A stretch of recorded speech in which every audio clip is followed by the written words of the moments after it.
I get goosebumps all over my body. So I have never ever seen anything like that.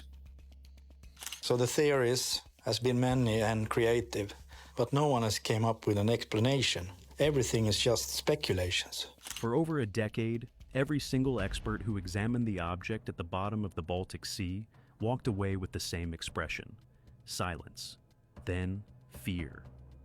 In June 2011, Swedish treasure hunters Peter Lindberg and Dennis Osberg found a 60-meter disc-shaped mass sitting 90 meters deep on the seafloor, with sharp geometric edges, scorch marks across its surface, and a 300-meter trench gouged into the seabed behind it like a crash runway. Their equipment died every time they got close. Divers who touched it found right angles, corridors, and a circular hatch frame carved into burned stone. Geologists identified the material as basalt, a volcanic rock that cannot exist in the Baltic Sea. Not naturally, not ever. After years of failed explanations, specialists have finally reached a conclusion about what this object actually is. They are calling it the corpse of technology. And once you understand what that means, you will understand exactly why the truth is terrifying. The shape on the screen. The sonar image that Peter Lindberg captured that day in the Gulf of Bothnia should have been routine. Ocean X was a small Swedish outfit that made its living scanning for shipwrecks. The Baltic is littered with them.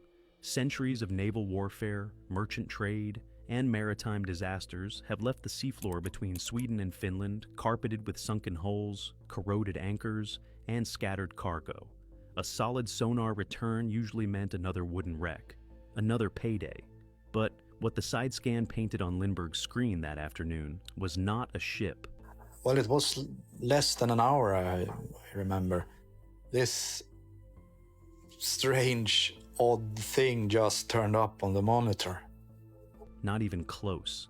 The shape was round, massive, disc-like, and its edges were sharp, not eroded sharp, not broken sharp, geometrically sharp. Lines too clean, too precise, too deliberate for anything the ocean could carve on its own. Lindberg ran the scan again. Same image. He adjusted the frequency, same result. The sonar was not glitching. It was faithfully rendering something that had no business being on the bottom of the Baltic Sea.